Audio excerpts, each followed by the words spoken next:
The voice on the phone was my son's, but the words were from a nightmare. Mom, something strange is happening. My sister-in-law is at the house. I chuckled, the sound too light for the weight of what was coming. Yes, she is, Ivan. She's in the shower. I could still hear the water running upstairs, a mundane soundtrack to my unraveling reality. His voice dropped, a conspiratorial whisper that sliced through the 1,000 miles between us. That's impossible. I have her passport in my hands. She just boarded my flight to France. The world tilted. The steady rhythm of the shower above me now sounded like a countdown. It can't be. I had just spoken to Araceli. I had seen the familiar fall of her dark hair, the soft drape of her white blouse. She was here. She had to be. But my son, my pilot with his head in the clouds, was the most grounded man I knew. He wouldn't lie. He wouldn't be mistaken about a face he'd seen across countless family dinners. Ivan, you must be wrong, I insisted, my own voice a fragile thread of denial. I just saw her. His reply was slow, deliberate, each word a hammer blow to the foundation of my life. Mom, I'm looking at her right now. She's in first class, sitting next to some rich, elegant man. They're talking like a couple. A couple. The word hung in the air, poisonous and sharp. At that exact moment, the water stopped. The pipes sighed their relief, and the silence that followed was more deafening than any noise. Then, footsteps on the stairs. A voice, soft and familiar, called down, Mom, who is it? Panic, cold and sharp, seized my heart. It was beating so violently I feared it would crack a rib. Just a friend, I called back, my voice strangled. I hurried into the living room, away from her line of sight, the phone receiver slick in my trembling hand.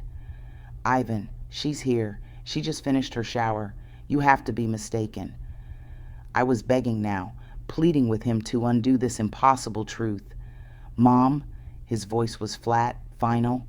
It's impossible. I have her right in front of me on this plane. The line went dead, or perhaps I just stopped hearing anything over the roaring in my ears. I stood frozen in my sun-drenched living room, a gallery of happy family photos mocking me from the walls.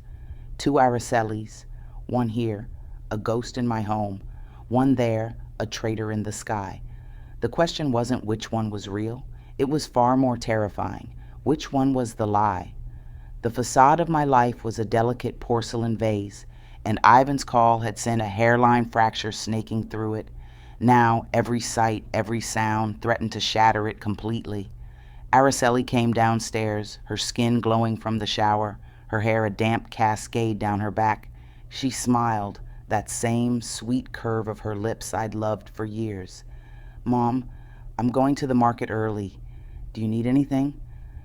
I watched her, my eyes searching for a flicker, a tell, a sign of the duplicitous woman my son described. But there was nothing, just the gentle daughter-in-law I thought I knew. Some tomatoes, please, I managed, my throat dust dry. She nodded, took her wicker basket, and left. I watched her go, her silhouette fading behind the garden gate, and the whirlwind in my soul intensified. I didn't believe Ivan was lying, but I had just seen Araceli in the flesh. Unmistakable. My name is Stella, a 65-year-old widow whose world had, until 10 minutes ago, been defined by the quiet rhythms of family. My oldest son, Stephen, the architect, his brilliant mind always buried in blueprints. His wife, Araceli, the perfect, beautiful center of their home. And my grandson, Matthew, a 7-year-old burst of sunshine. My youngest, Ivan, the pilot, was my pride, his wings carrying him far, but his heart always tethered here. Now, the memories I clung to were being pickpocketed, replaced with sinister doubts. I thought of the small things, the details I dismissed as quirks, the way Araceli's handwriting would sometimes shift from neat right-handed script to a clumsier left-handed scrawl. Just practicing, she'd laughed when I'd asked. I'd believed her. I thought of her moods, how they could swing from a warm, embracing sun to a sharp, sudden frost. One day she'd be singing Matthew to sleep, her voice a lullaby. The next, she'd snap at him for a spilled glass of water. I'd chalked it up to the pressures of being a young mother. But now, Ivan's voice echoed in the hollows of my mind. She's sitting next to a man. The cracks in my porcelain reality widened. When Matthew came home from school, his innocent words were another chisel strike. "Grandma," he chirped, showing me his notebook. "Look, yesterday Mom helped me with my homework, and her writing was so pretty, but today it's all messy."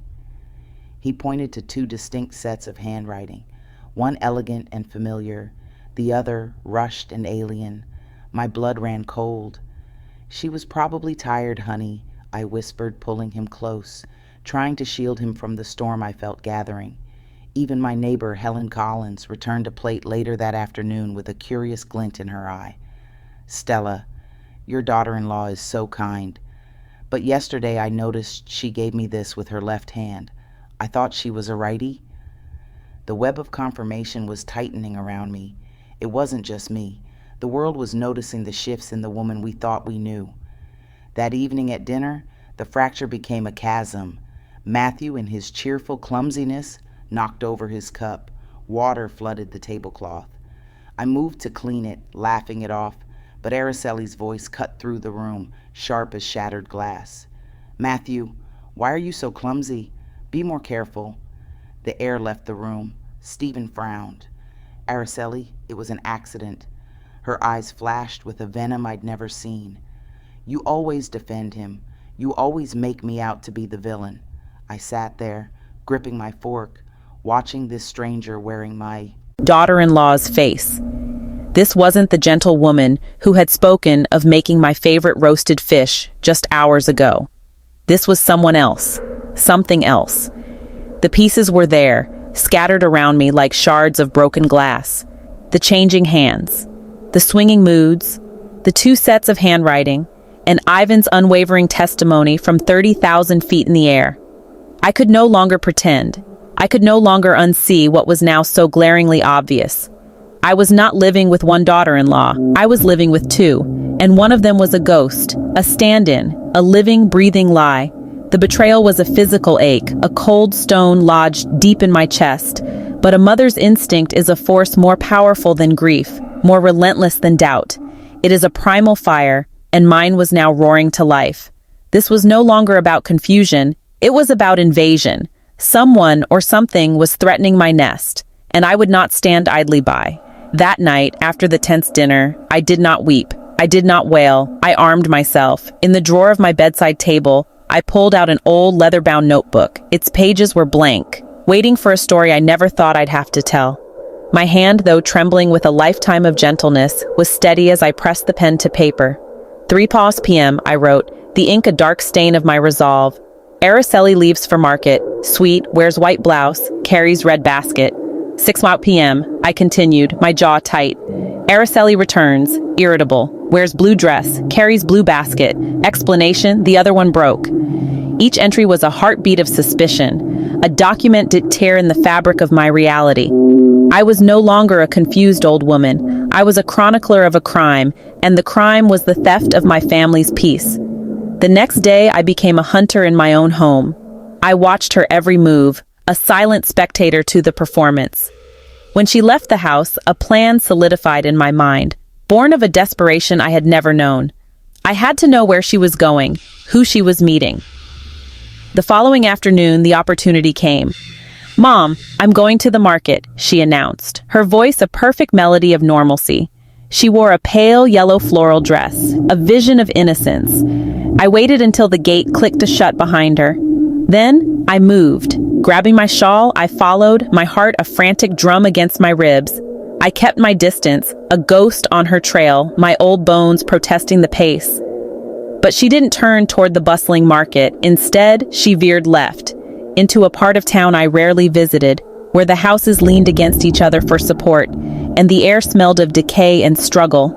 My blood ran cold. This was not an errand for tomatoes. This was a pilgrimage to a secret life. She stopped before a peeling wooden door on a narrow, sun-starved alley. A quick, furtive knock, and she slipped inside, disappearing from view. I stood there, paralyzed, the truth a crushing weight. This was the proof.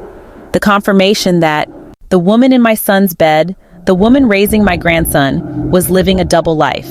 The rage that filled me was clean and sharp, burning away the last of my uncertainty.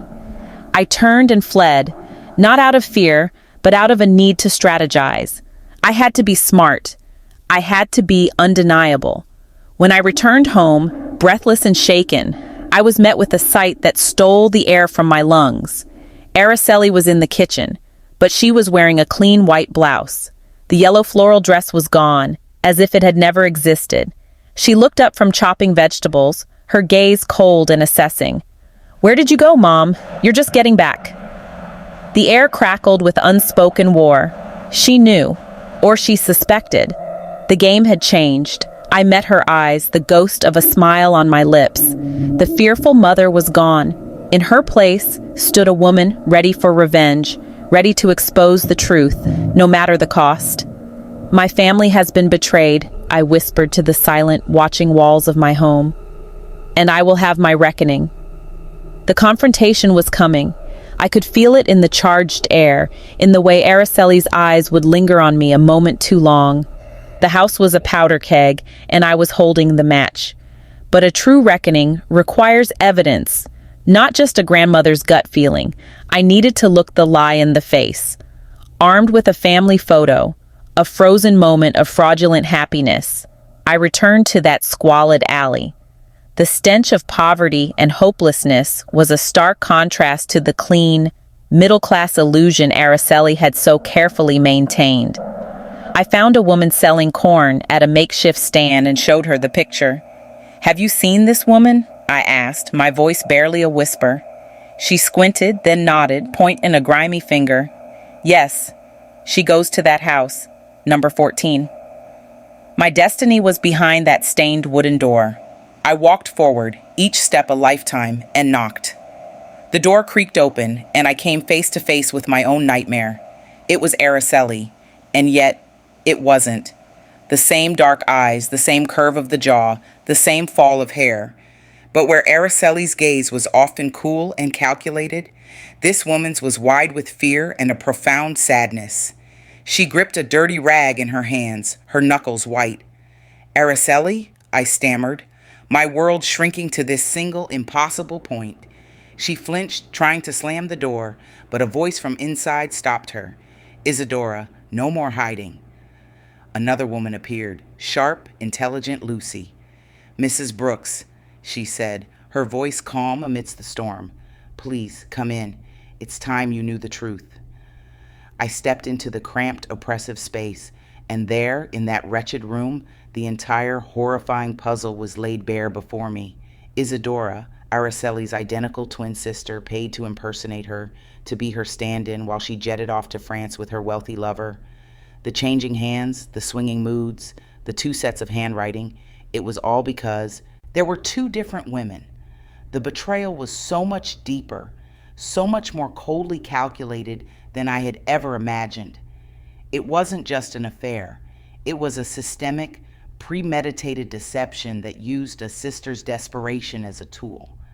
I looked at Isadora, this pawn in my daughter-in-law's cruel game, and my rage toward Araceli solidified into something cold and hard as diamond. She hadn't just betrayed my son, she had betrayed her own flesh and blood. The revenge I sought was no longer just for me, or for Stephen, or for Matthew. It was for Isadora, too. As I left that house, the Arizona sun felt like a spotlight. I had the truth. Now I would wield it. The stage is set. The players are in place. In the next chapter, the masks will come off, and the confrontation that will shatter one family and rebuild another will begin. The lesson is coming, that the most dangerous lies are the ones lived in your own home. If this story of betrayal and the courage to uncover the truth has gripped you, then you cannot miss what happens next. The final confrontation will leave you breathless. Subscribe to the channel now so you don't miss a moment of the reckoning. Let me know in the comments where you are watching this from. I want to see how far the echoes of this revenge have traveled. And if you are standing with me in this fight for truth, let me know with a like.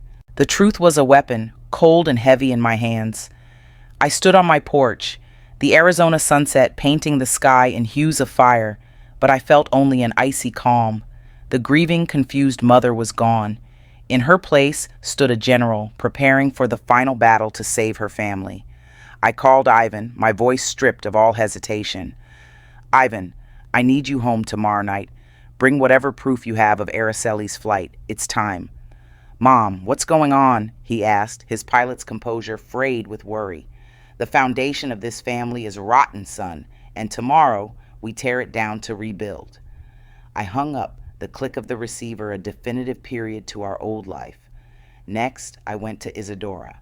She opened the door of the shabby little house, her eyes red-rimmed but clear. Isadora, I said, not unkindly, the deception ends tomorrow. I need you to be there. I need you to stand with us. She looked past me to where her ailing father lay coughing. I'm so tired of the lies, Mrs. Brooks. I'll be there. I took her hand. After this, you will never have to do this again. I promise you. Back home, I began my preparations. I planned a dinner, a last supper for our life of lies. I cooked Stephen's favorite chili and Matthew's beloved roasted fish. I lit candles, their warm glow a stark contrast to the cold truth about to be served. This wasn't a celebration. It was a funeral for the woman we thought we knew. Stephen came home, tired but smiling at the set table. What's the occasion, Mom? Family, I said, the word laden with a new meaning. We're celebrating family. Araceli came down, beautiful and poised in a soft blue dress. But I saw the subtle tension in her shoulders, the way her eyes darted around the room, the predator sensing the trap. We took our seats. The air was thick with the scent of food and unspoken accusations. Matthew chattered happily, a tiny, oblivious king in a court on the brink of collapse. I watched him, my heart breaking for the innocence he was about to lose. Then the moment came. I gave a slight nod to Yvonne, who had been waiting in the hallway. He entered the dining room, and the atmosphere shifted. Behind him stood Isadora, dressed simply, her face a mirror of Araceli's, but etched with a pain her sister could never fathom. The silence was absolute. Matthew looked from one woman to the other, his small brow furrowed. Grandma, why are there two moms? Araceli shot to her feet, her chair screeching against the floor. What is this? What kind of sick game is this, Stella? Her voice was a whip crack, all pretense of sweetness gone.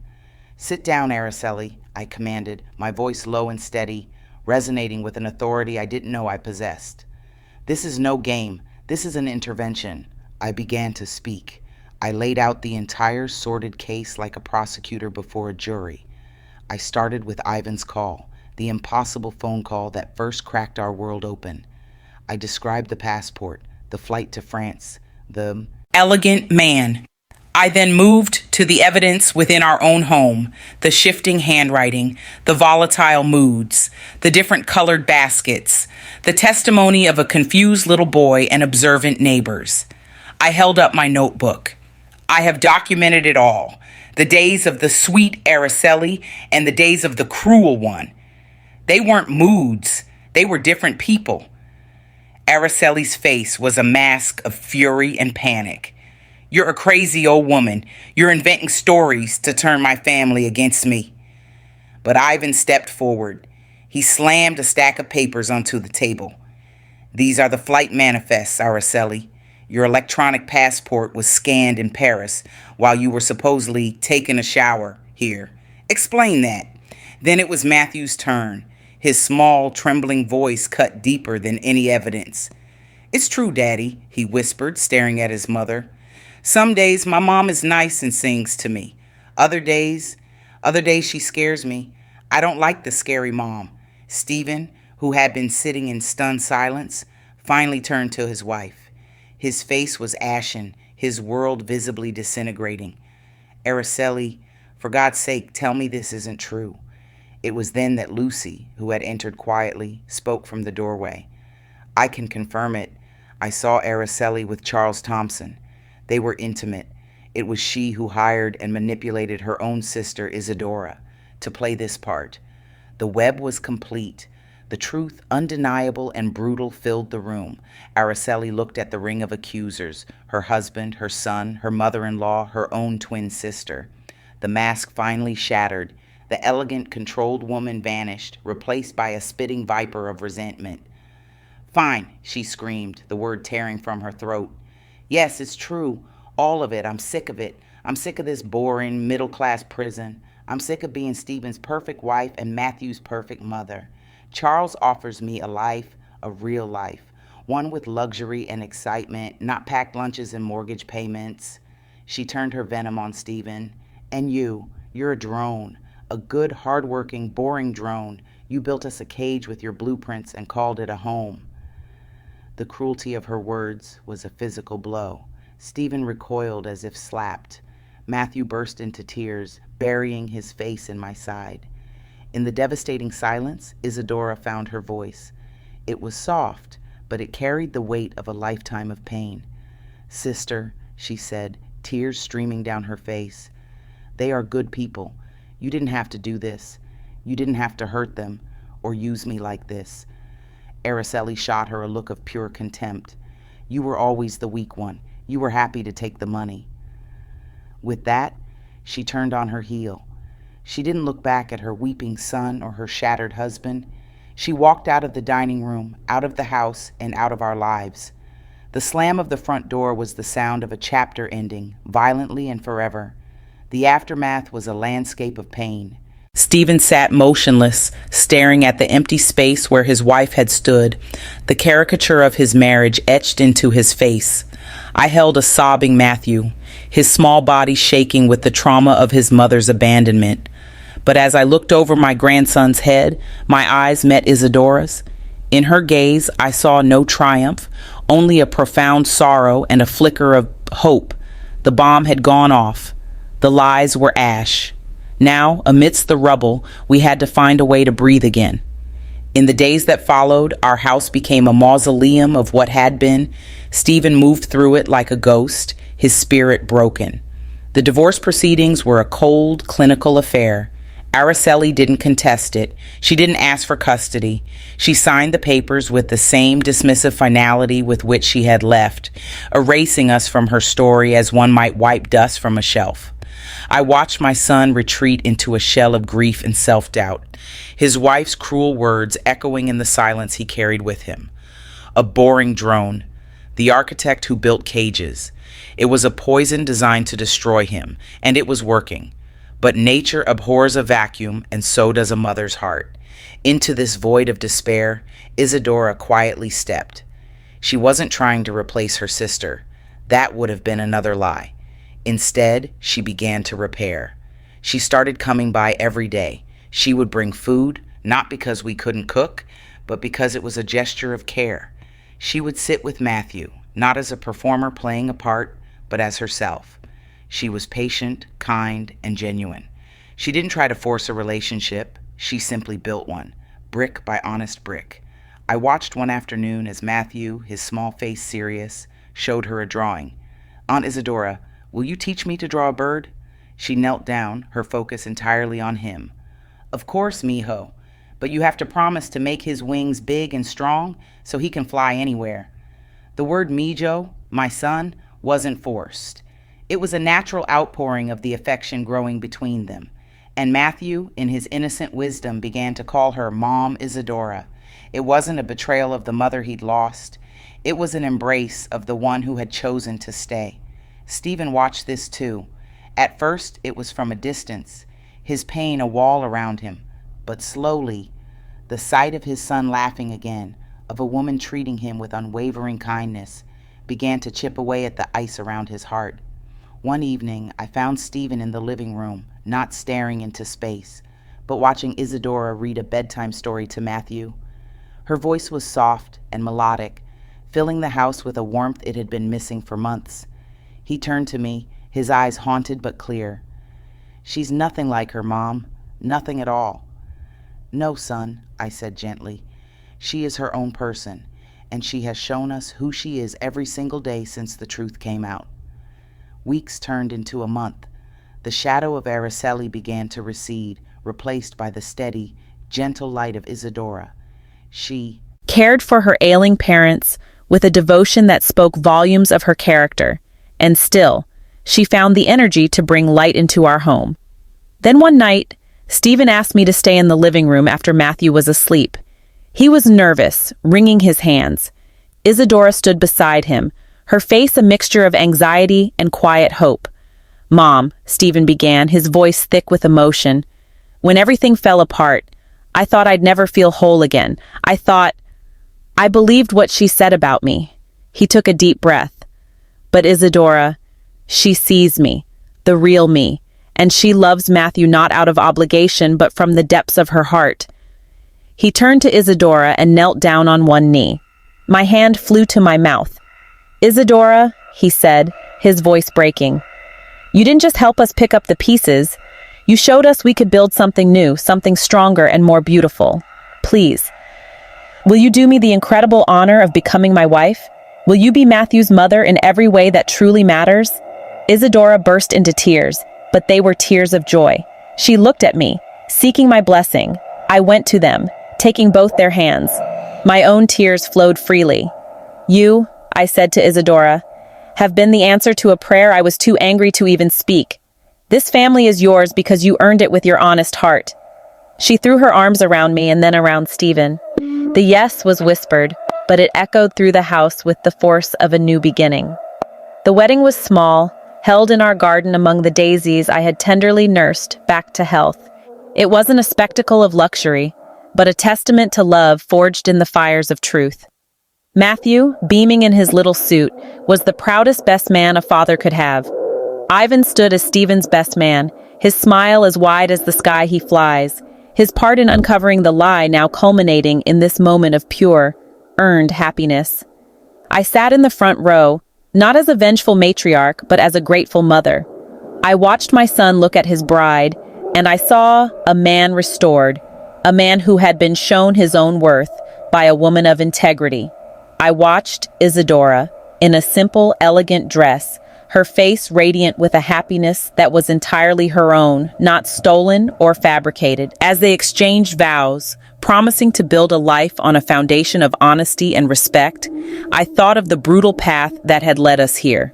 The betrayal had been a devastating storm, but it had washed away all the falsehoods, leaving behind fertile ground for something real to grow. Later that night, the house was filled with laughter and music. I stood on the porch, looking in through the window. Stephen was showing Isadora one of his architectural plans, her head tilted in genuine interest. Matthew was dancing a silly, joyful dance by himself. I felt a presence beside me. It was Ivan. He put his arm around my shoulders. "We did it, Mom," he said softly. "No, son," I corrected him, leaning into his embrace. "The truth did it. We were just brave enough to listen." The revenge I had craved had not been about punishment. It had been about reclamation. We had reclaimed our family from a lie, and in doing so, we had not just found justice. We had found a deeper, more resilient love. The lesson was etched into our souls. The most beautiful truths often grow from the rubble of the most painful lies. This story proves that even the most perfect facade can hide a devastating secret. The courage to seek the truth can lead you through hell, but it can also guide you to heaven. If this journey of betrayal and redemption has moved you, let me know. Your subscription fuels this channel to bring more powerful stories to light. Where in the world are you watching from? Tell me in the comments. And if you believe in the power of truth, let me know with a like. The silence after the bomb drops is its own unique kind of sound. It's not peaceful. It's a vacuum, sucking the air from your lungs and the warmth from your bones. For weeks, our house was a museum of that silence. Stephen moved through the rooms like a phantom, his footsteps echoing in the hollows Araceli's betrayal had carved out of him. He was an architect who had seen his life's blueprint revealed as a forgery, and he didn't know how to draw a new one. Matthew, my sweet, perceptive grandson, stopped asking for his mother. The questions died in his throat, replaced by a quiet vigilance. He would clutch my hand a little tighter, his sleep a little more fitful. The scar of that final dinner, of seeing two mothers and losing the one he knew, was still raw and pink on his young soul. I watched them, my heart a constant aching bruise. The revenge I had orchestrated felt hollow in the face of this devastation. I had exposed the lie, but the truth felt like a weapon that had blown back on us all. And then, like the first green shoot stubbornly pushing through scorched earth, Isadora returned. She didn't come with grand pronouncements or forced affection. She simply appeared the next day, holding a container of warm, homemade soup. She didn't try to fill the silence with empty words. She just moved quietly into the kitchen, heated the soup, and set a bowl in front of Stephen. "You need to eat," she said, her voice soft but firm. He didn't look at her, but after a long moment, he picked up the spoon. That small act was the first stitch in our torn family fabric. She came every day after that. She would play with Matthew on the floor, building block towers and drawing pictures of birds with big, strong wings. She didn't try to be Araceli. The difference was night and day. Where Araceli's care had been a performance, Isadora's was a quiet, steady offering. It was in the way she remembered Matthew hated the crust on his bread, the way she could make Stephen a cup of tea without him having to ask. I watched my son watching her. It started as mere observation, a flicker of curiosity in his deadened eyes. He saw the way Matthew would run to her, calling her Mom Isadora, a title born not of confusion, but of a child's pure recognition of love. He saw the way she cared for her own ailing parents with a bottomless well of patience, then came to our home and poured from that same well for us.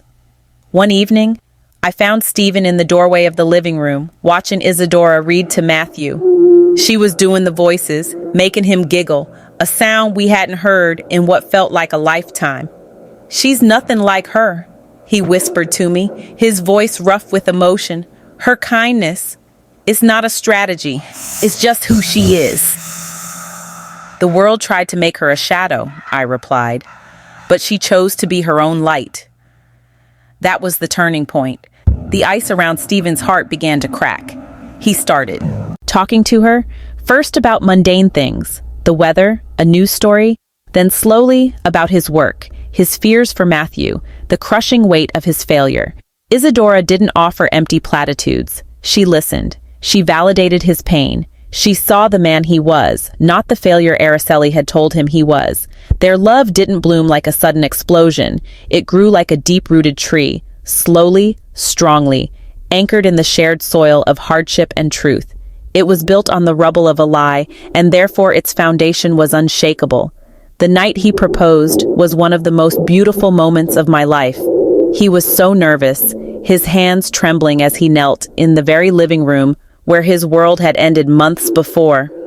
"Isadora," he said, his voice thick, "you walked into this broken family and didn't see the broken pieces. You saw the people who were left. You showed me I wasn't a drone building cages. You showed me I could build a home again, a real one, with you." He held out a simple, elegant ring. "Will you marry me? Will you be my wife and Matthew's mother, in law and in heart?" Her yes was a sob of joy, a sound of pure, unadulterated happiness that finally, completely, banished the last of the silence from our home. Their wedding was a testament to everything we had survived. We held it in the backyard, under the same Arizona sky that had witnessed so much of our pain. There were no extravagant decorations, just strings of fairy lights and the fragrant, resilient daisies from my garden. Matthew, now 8, stood as his father's best man, his chest puffed with pride, the shadows in his eyes finally replaced by a bright, secure joy. Ivan stood beside his brother, his pilot's uniform traded for a suit, his smile a beacon of familial solidarity. He had been the one to light the fuse, and now he was here to celebrate the beautiful new structure that had risen from the ashes. As I watched Stephen and Isadora exchange their vows, their hands clasped tightly, I didn't see a man replacing one wife with her twin. I saw a man finally marrying his equal, his partner, his truth. Isadora's radiance didn't come from a designer dress, but from the profound peace of being loved for exactly who she was. The reception was filled with a laughter that was light and free, unburdened by secrets. I saw Stephen pull Isadora into a dance, spinning her around as Matthew clung to their legs, laughing. It was a picture of a family, whole and complete. Later, as the stars came out, I sat on the porch, content to simply watch the joy I had helped fight for. Ivan joined me, handing me a glass of lemonade. "You did good, Mom," he said, his voice soft. I shook my head, looking through the window at my son, my new daughter-in-law, and my grandson. "No, Ivan. The truth did the hard work. We just had the courage to stop running from it." The revenge I had once craved had transformed. It wasn't about making Araceli pay anymore. It was about reclaiming what was ours, our right to happiness, to authenticity, to a love that doesn't require a stand-in. The greatest revenge was not their downfall, but our profound and lasting joy. Months melted into a new, peaceful normal. The ghost of Araceli no longer haunted our halls. Her name was rarely spoken, not out of bitterness, but because she had simply become irrelevant to the vibrant life we were living. Stephen flourished. Freed from the toxic narrative of his first marriage, his architectural firm landed its most ambitious project yet. He came home each day, not with the weight of the world on his shoulders, but with stories and excitement, eager to share them with Isadora and Matthew. And Matthew? My Matthew bloomed. The anxious, watchful little boy was gone, replaced by a confident, bubbly child whose world was secure. He thrived under the consistent, unwavering love of his mom, Isadora. She helped him with his homework, her handwriting, now consistently her own, a unique, lovely script that he adored. She sang him the same lullabies, but now they were a promise, not a performance. One evening, I was knitting in my armchair while Isadora prepared dinner. Stephen was at the table, sketching, while Matthew did his homework beside him. The scene was so mundane, so beautifully ordinary, and it filled me with a sense of completion so deep it was almost spiritual. Isadora brought Stephen a cup of tea, placing it beside him and leaning down to press a soft kiss to his forehead. He looked up at her, his eyes full of a love so deep and quiet it was a language of its own. In that moment, I understood the final, most important lesson. Betrayal is a fire. It can consume you, reduce you to ashes. Or, if you are brave enough to walk through it, it can forge you into something stronger, more resilient, and more appreciative of the light. We had been through the fire. We had lost everything we thought we had, and in losing it, we found everything we truly needed. The story you are witnessing is a testament to the fact that sometimes the most beautiful beginnings are disguised as painful endings.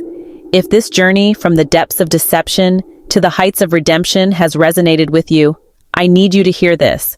Your own truth, no matter how painful, holds the key to your freedom. Do not be afraid to face it.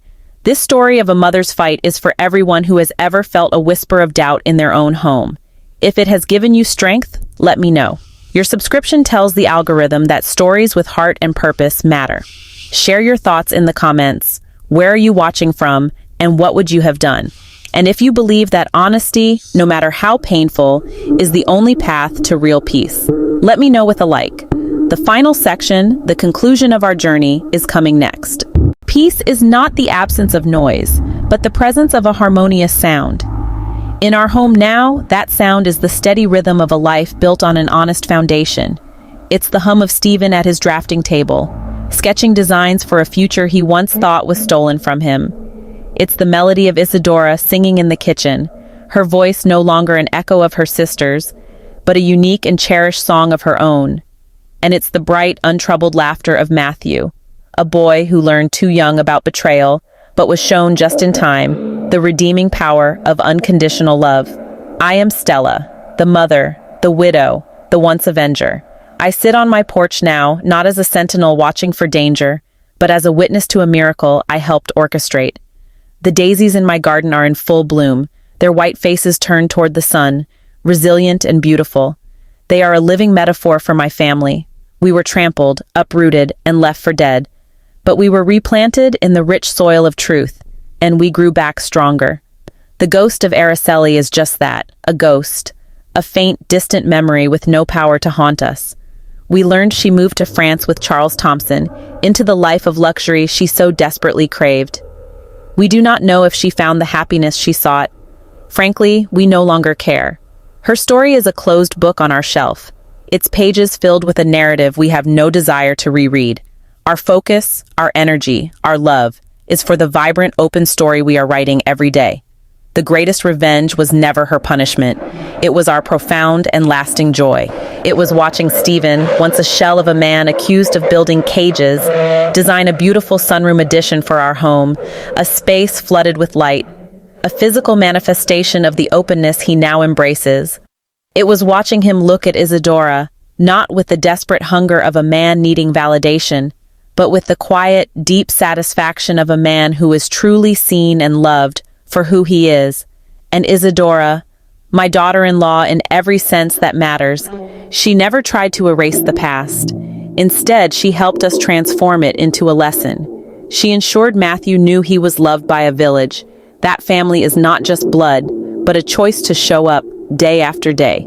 She continued to care for her ailing adoptive parents, with a saint's patience until their peaceful passings, a chapter of her life that closed with grace and love, not manipulation and debt.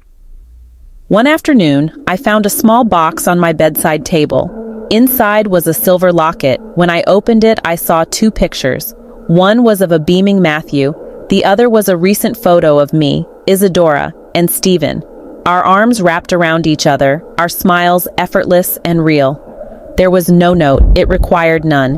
The gift itself was a perfect testament to the family we had become. This is the legacy of truth. It is not a single dramatic moment of confrontation. It is the cumulative power of 1,000 small, honest moments that follow. It is the security in a child's eyes, the returned light in a son's soul, and the humble, powerful love of a woman who chose to heal rather than harm. My journey began with a whisper of doubt and a phone call that shattered my world. It was paved with fear, suspicion, and a burning desire for revenge. But it ended here, on this porch, in this peace. The lesson is etched into my very being. The most dangerous prison is the one built with lies, and the only key is the courageous, often painful, pursuit of the truth. To anyone listening to my story, to anyone who hears an echo of their own silent struggle in these words, I say this: your intuition is your compass.